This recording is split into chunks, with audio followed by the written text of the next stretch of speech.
podcasters and creatives to the World Builders Tavern. Today we are talking about the novella Pet by Akwaeke Emezi, whose pronouns I will note are they, them. Spoiler warning, if you have not read this novella, this podcast is not going to keep any secrets, so you are warned. With that, grab an ale, zero proof, always available at the bar, and pull up a chair. I'm Emma, your friendly barkeep, along with Allison. Hi. And Christiana. Hello. And we are so happy to have you here. Cheers! Cheers! There are no more monsters anymore, or so the children in the city of Lucille are taught. With doting parents and a best friend named Redemption, Jam has grown up with this lesson all her life. But when she meets Pet, a creature made of horns and colors and claws, who emerges from one of her mother's paintings and a drop of Jam's blood, she must reconsider what she's been told. Dun dun dun! So that is the sort of back cover copy of the novella, and I think sums up the story pretty well. Like, there's a sort of utopian society that people are living in, and then all of a sudden, this kind of monster emerges and tells Jam, hey, there's actually a monster, and by the way, it lives in your best friend's house, and we gotta hunt it. And then they do, and secrets are revealed, and perhaps the utopia is not all that it seems. Yeah. And this was Christiana's suggestion. So, Christiana, do you want to talk about why you picked this for the podcast?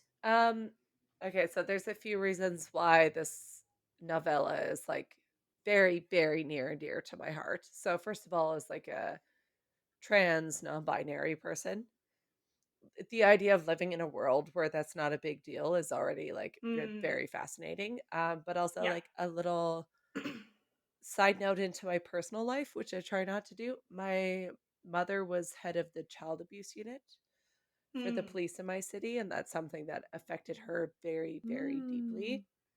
And that's something that this novella tackles. And so that's something, if you're listening, it's not explicit, it's not anything too extreme, but it does deal with child abuse and things like that. So if that's not something you're comfortable with, I would suggest maybe you don't read that. Come back next time, kind of thing.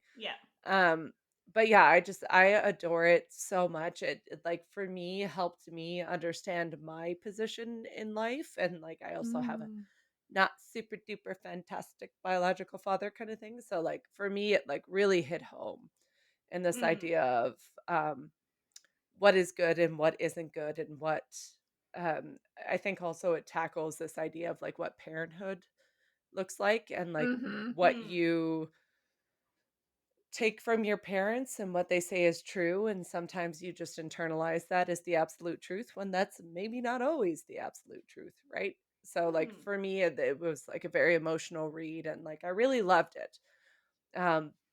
But I will say it's also like, do you guys think it's fair to say like a middle grade maybe? So that was something I noted when I made my notes on this, because it's marketed as YA, and I think it's a little younger.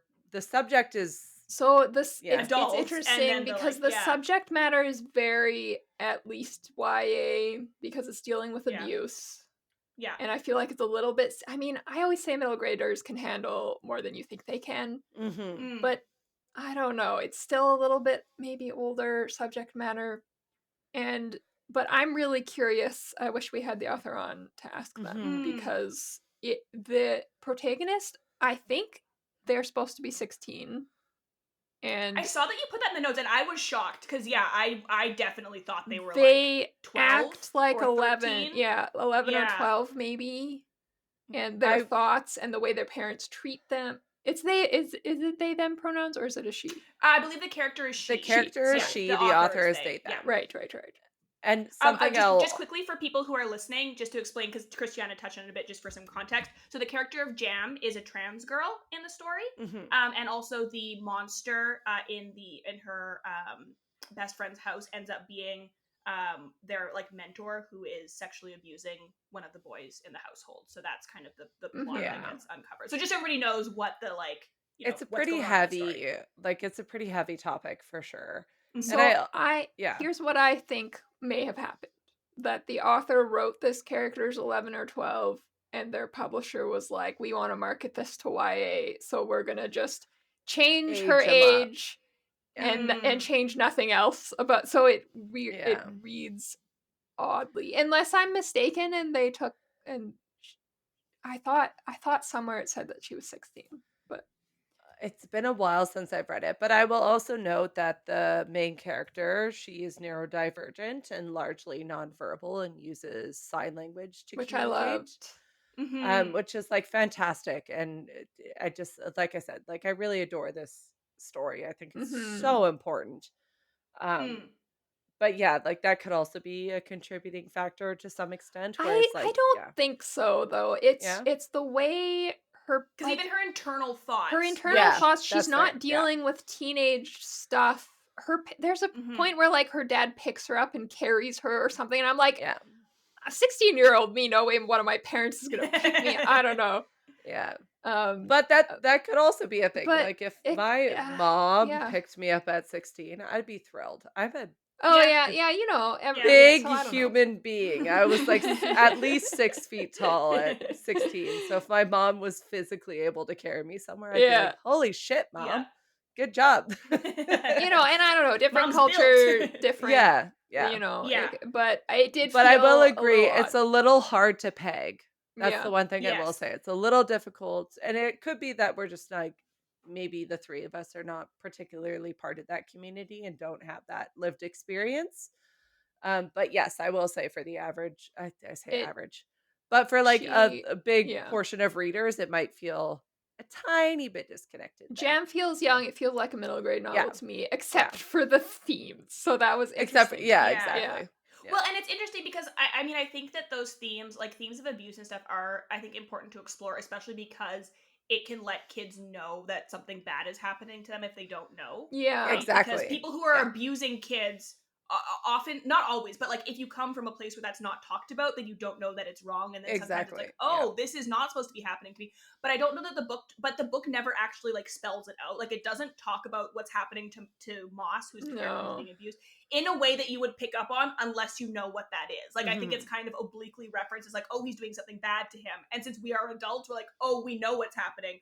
But I don't think if you're a kid who doesn't understand what that is, you would know. You probably just think he was like hurting him or like hitting him or something. It weirdly, right? It feels like a middle grade novel written for adults. Maybe is the way to say it. That was absolutely, that's where I would peg it. Like I think for me, I would place this as an adult book. I think it's an adult book that's just like written in a younger way, which sometimes happens. Like I would say that for me, this is an adult book. And you can have adult books with child protagonists, but it's just the way that it was written. So I don't know if Anyway, that was one thing I definitely noticed. Another thing was I loved the diversity. Like by the first few pages, there was already a character in a wheelchair. I think the librarian was in a wheelchair. And Jam, it was selectively nonverbal, which is not a thing that I'm super familiar with. So I found that very interesting. I liked that she signed. I can't speak and the to people around her signed too. Yes, like, I like that everybody, too.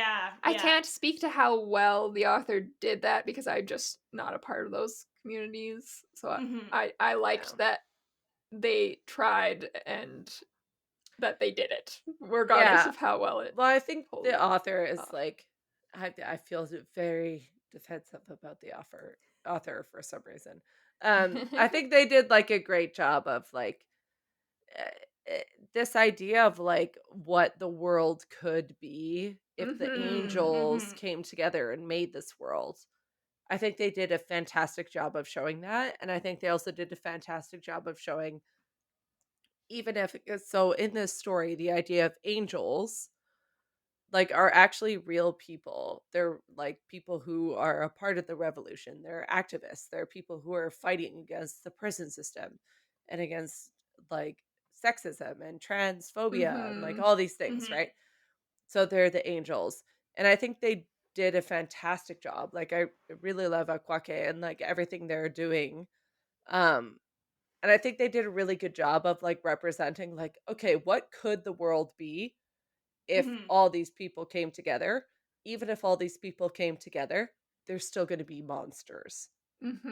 Right? Like that's the thing that like really hit me hard, where it was like, even if everything was like a utopia, it was perfect, like revolutionaries won, there's still going to be people who are just bad people.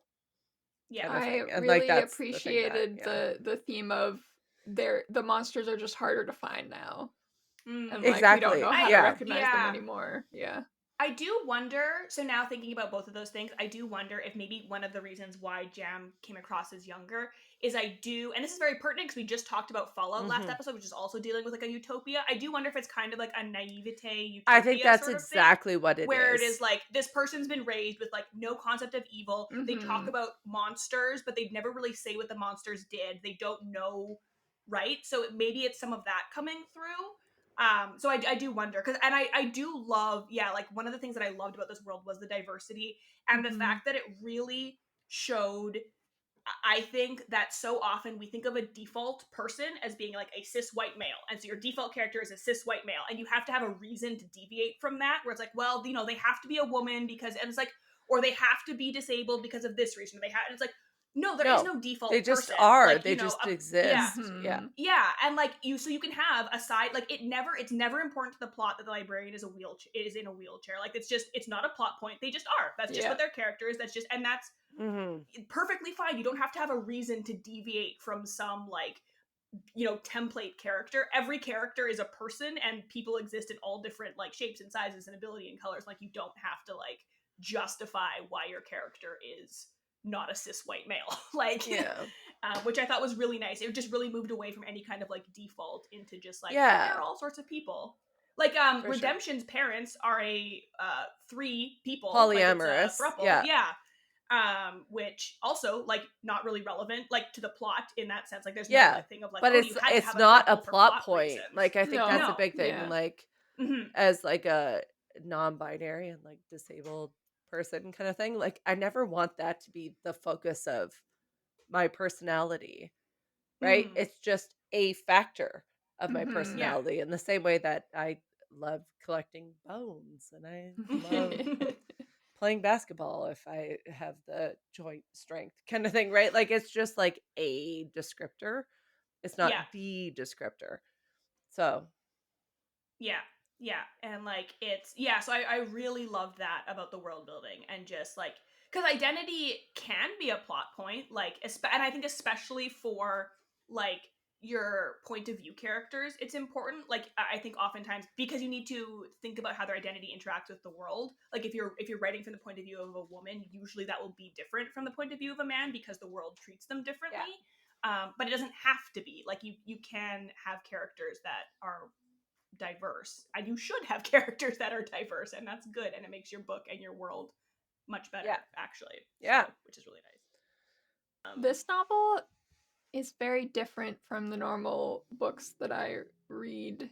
I felt almost a little bit literary because it's so enmeshed with this theme of abuse and monsters being in the world that we don't see, and just this message. It's all about a message that the author's trying to tell. And it was weird because I'm like, I agree with everything the author's saying, but I don't know if I enjoyed the book that much.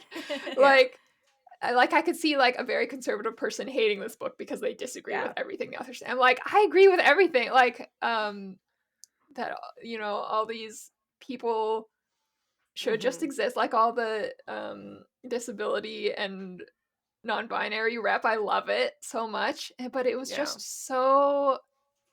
I almost felt like I was being beat over the head by the message too much. And not and also it was also too subtle. It was really a weird feeling. So I'm not sure. I whenever I don't like a book these days, I often feel like this isn't a bad book. Like this means so much to Christiana. Was I the audience? It's just it's probably not for me. So and yet I don't regret reading it at all. Like I think it what it's doing is fantastic. I just prefer theme to come from plot instead of plot coming from theme. I think that's just my preference. That's a good way to put it. It's a different way of approaching writing. Which both are equally valid. Like I think you can, but they're just different. sorts of stories. And I mean, I think when you set about to tell a message, it can be tricky. I think this author did a really good job.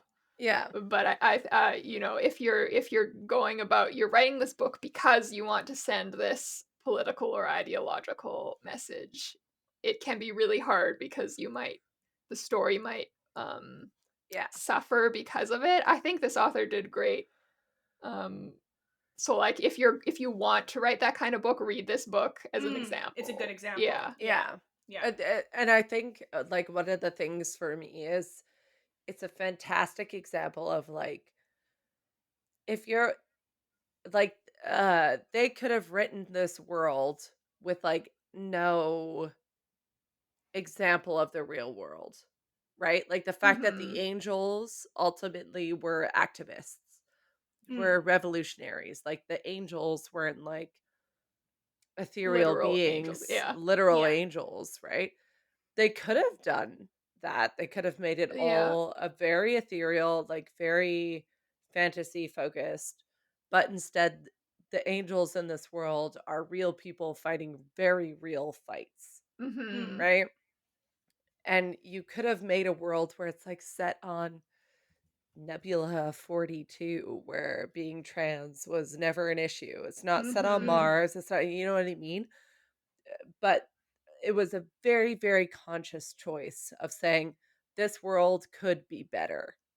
And if this world was better, there still might be monsters in it. Right? Kind of thing. So like that was like a very conscious choice. Like while I was reading it, I was like, yeah. Like you can do absolutely every single thing correctly and there might still be bad people. Like it just I do really love that, it's set in that, like, I really do love the genre of, like, what happens after the revolution, where it's like, okay, we got the bad guys out, now what? Like, that's one of the reasons why I really like the Hunger Games, because it's the revolution, but you also see a little bit of post-revolution, like, oh, now we've got to deal with other people who are equally bad, who are coming into this power vacuum. So I think that, and especially because so much of sci-fi and fantasy does end with that victory, like, think of, like, the original, like, Star Wars, like, 4, 5, and 6, they end with having overthrown the Empire. That's it. We celebrate. Everything's great. It's like, well, is it? Like, what comes after? So I do really like that. I think for me, because I'm also in kind of that same camp of like, I loved so much of what the novel was doing, but and I loved all the elements and I loved all the ingredients, but for some reason, the way that they came together in the stew just like doesn't quite do it for me. I think, and I was thinking about why, because I'm like, why? Because I can't pick out like an individual thing of like, oh, well, this was really badly done or that was really badly done, because I think it was all good. For me, I kind of think it's the length. Like, I feel like it was too, it was, if it was a short story, I think it would have been concise enough that I would have been like, oh yeah, like I got your message, I got the point. Or if it was longer, I feel like we would have gotten to explore the world more and I really would have really like felt a place in it. But being this middle length, I kind of felt like it took place in a white void where I was like, I don't get quite enough of that lived in to understand, and yet it's not quite short enough where that doesn't matter. So I think maybe that was it for me. It's just like the space that it lived in was maybe just not quite the right fit for me. And that might be a publisher thing.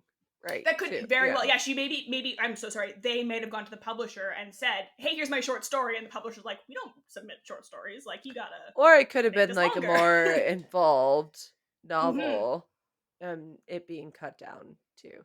As well. We don't know.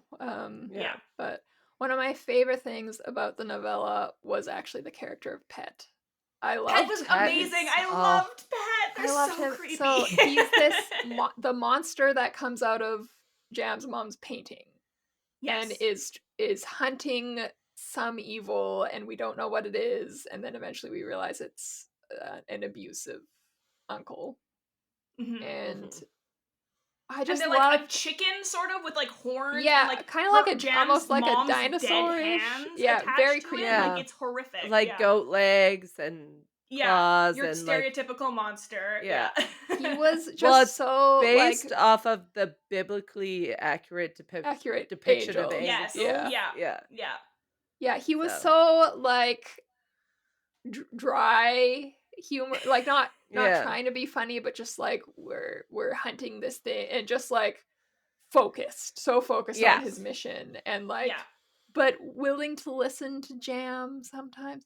And I really loved the ending where Jam has to convince him not to kill the abuser. It's rehabilitation, not because if we just kill them and swipe this under the rug, no one's going to learn how to look for abusers in the future. And that was just like, oh my goodness, this feels like it's directed at people who hide abusers because they don't want to ruin their reputation, and stuff, and you're like, this is such a poignant message. Yeah, the juxtaposition between what you think a monster looks like and what a monster actually ends up being is just really. And then really, incredibly done. With Pet, the thing we often talk about on this show is showing and not telling world building, and a lot of it. This book is really good at that, or this novella, because we don't know the magic behind Pet, or why Pet came out of or why Jam's he exists. mother's painting, and it's just kind of is as is a lot of stuff with this novel, and so I like that. I don't know. I don't know if the author intended this or not, but I do kind of wonder about, because there is talk about like when Pet comes out of this painting, Jam at first. No, Jam doesn't even hide it, which is also very interesting to see, like, such a healthy relationship between her and her parents. She, like, immediately goes to her parents, and she's like, this monster's here. What do I do? And they are not surprised, because this has happened before, and it's like, during the Revolution, there were monsters like this hunting actual monsters. And so then I do kind of wonder, like, are the angels that they're talking about, the revolutionaries, were those really the people that hunted the monsters, or did they have monsters like Pet do it, and then they like set up the angels as like having, because again, maybe we don't want to admit that these exist. So, which feels kind of, I don't know if that's too sinister for what they're trying to communicate, but like I do kind of wonder. I'm like, why are these like creatures all gone? Why are these angels not here anymore, right? So now I'm kind of like, I think that's there more layers. I think that is kind of the point of it, right? Like, I think absolutely don't want to speak for Akwaeke or anything like that, but like the way I interpreted it from my lived experience is like, shit's complicated. Right? Like, sometimes you have these revolutionaries, you have these people who are standing up for your community and who are doing meaningful change and like facilitating that, but they might also suck in their own ways, kind of thing, right? Like, so I feel like Hibiscus, who was the abuser, was an angel, right? Was like, an he angel, was one of the exactly, right? Where it's like he might have abolished prisons and like fought against racism towards Black people and things like that, but also he sucks. So how do you reconcile that? I think that's like part of the story. I think it's purposeful that you don't necessarily have an answer. Where it's like some of the people who, like, for me as like a queer and non-binary person, have championed me the most have also sucked the most on other things, and like, how do you reconcile those even things? Like Redemption, who is Jam's best friend and then the older brother of Moss who's being abused, when he finds out what's happening, he's like, oh, I want to kill this guy, like this guy needs to be dead. Like, and so it's also like, well, what do we want? Vengeance? Punishment? Do we want justice? Do we want like rehabilitation? Are these all equally valid? Do we need to pick one or the other? And like, does it turn you into a monster to hunt monsters if this is how you treat them? So I really love this as like a and I do wonder if it is like Ali said, like, because it's more literary, it might take more than one. Like, I'm definitely gonna reread this at some point, and like, will I like it more? There's a as lot a story in between the text in this novella. It's almost like an essay more than a novella is how I would describe it. Like, it did, like, it hit me hard because it like affects my life a lot, but I was like, oh damn, okay, I'm gonna put this aside and I'm gonna come back to it in 6 months and like reevaluate and see how I feel about it. Like, it's almost like a thought experiment. to some extent, with like a very maybe we do a bonus one. episode sometime where we like reread it and like come back and like see how our perspectives have and then changed. We all sob uncontrollably. I don't know if we've actually mentioned it yet, because we were talking about how the book is really diverse, but all the characters in this book are Black, and the culture, or at least most of them, I believe all of the characters. I think all of them are Black. The city that it's based off of is largely African American or Black communities.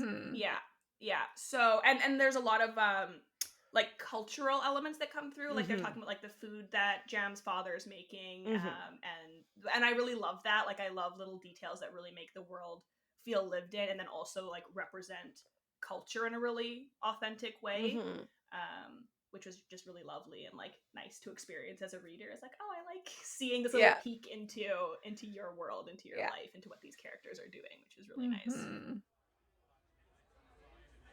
Hey world builders, Emma here. Did you know that leaving your favorite podcast a review can make a huge difference in their reach? If you enjoy listening to the World Builders Tavern, head over to Apple Podcasts or whatever app you're listening to this episode on and leave the show a review. It would really help us out, and we will love you forever. With that, I think we're going to hop on over to Proprietor's Pick. Allie, what on earth did you find for us that you think is going to be similar? I'm actually and pretty do you still think it's similar now? I'm pretty proud of the book I found. It's called Hell Followed With Us by Andrew Joseph White. It came out in 2022. Ooh, it's got a cool cover too.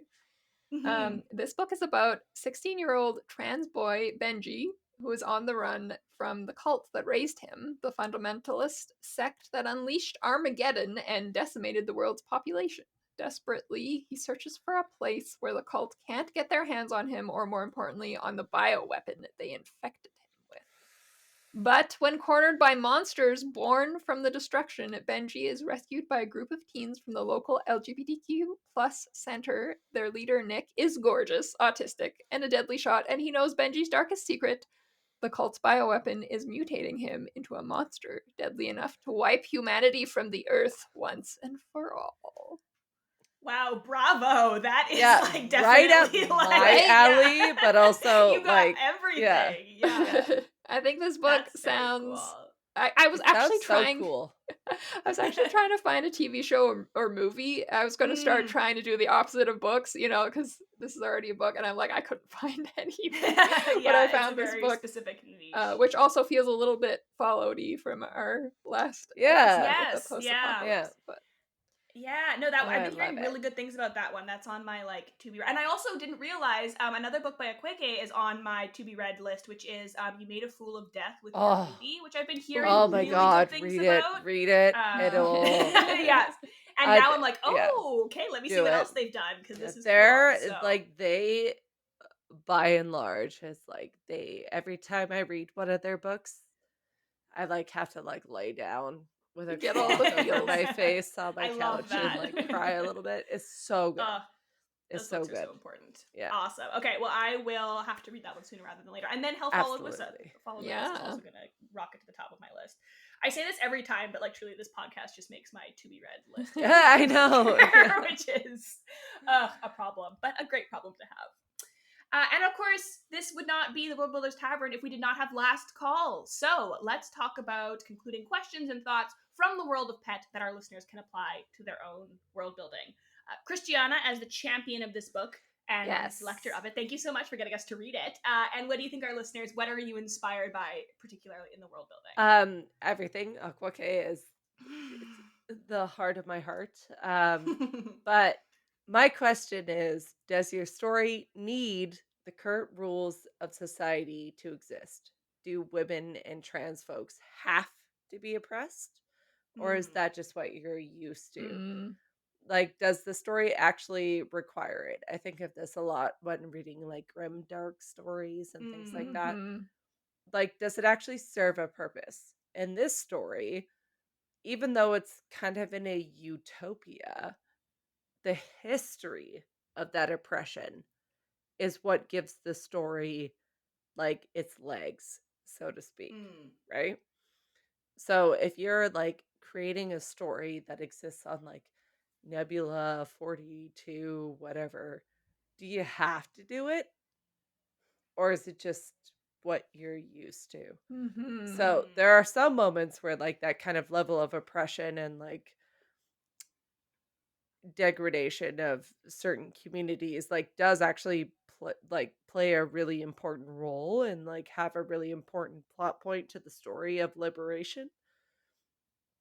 If you're just doing it because that's what we're used to doing, or it's maybe don't. historically accurate, I say in Yeah, very exactly. heavy Yeah. quotes. Yeah.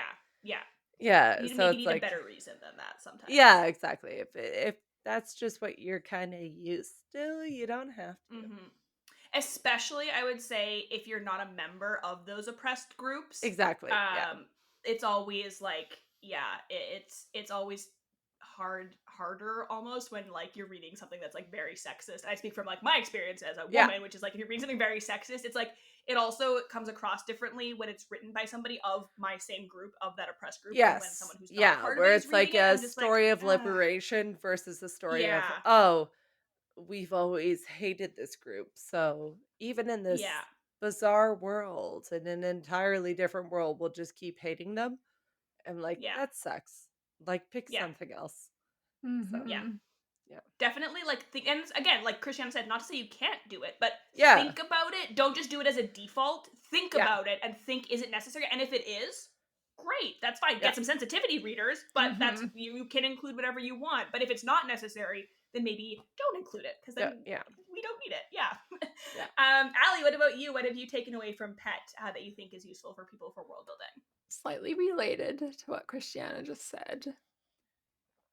Put in characters of minorities without needing to have a reason to put them in. So just have your librarian be in a wheelchair, or just have you don't need an explanation. Yeah. Sometimes folks just need mobility aids or sign language or whatever. And you don't need to have your main character pitying that character, or like, you know, there's lots of harmful disabled I write about this all the time. I'm very passionate about this. And then in that same vein, I often see the question, well, can I write a character who is not of my identity?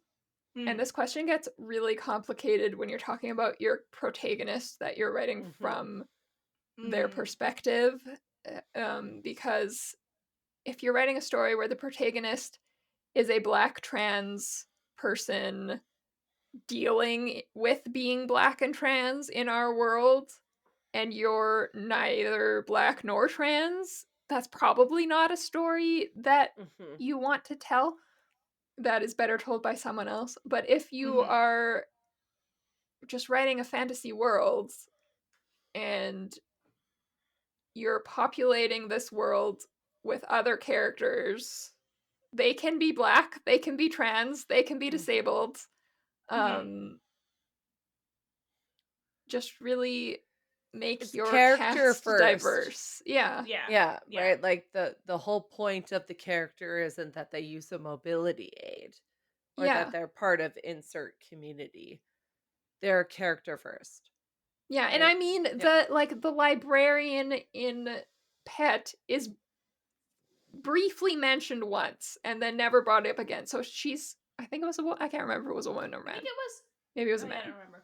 They were not a super important character. They were just someone who was kind to Jam, and we don't get a lot of character from them, but they're just sort of there. They're part of the world. Yeah, they're just part of the world. Yeah. And so yes, character first, but also they can also just be there.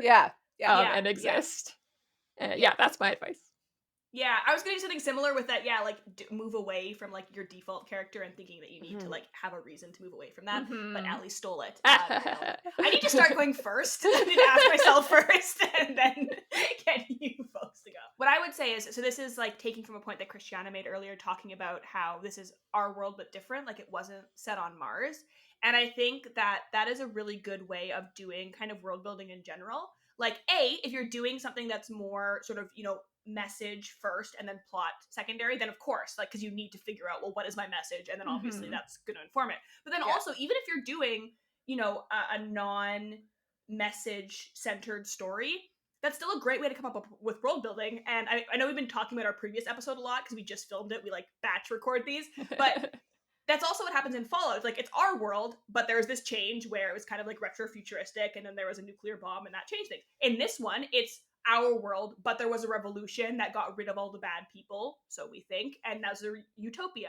So that's a great way to kind of do world building if you are doing it set it on Earth. Like, obviously there are secondary fantasy worlds like Middle Earth and whatnot, but you can also just sit down and think to yourself, well, if I could change something about Earth, what's the thing I could change? Like, what if an asteroid hit the Earth, to steal from another book series, which is great. And if you know what I'm talking about, gold star for you. Or what if dinosaurs never died out? Or what if 1 in every 10 people was 12 feet tall? And like, these are just great thought experiments you can do to kind of come up with world building ideas. Well, that is just a cornerstone of sci-fi, is asking what if there's this little change? Yeah. What if we found this technology? Which is why I love sci-fi so much.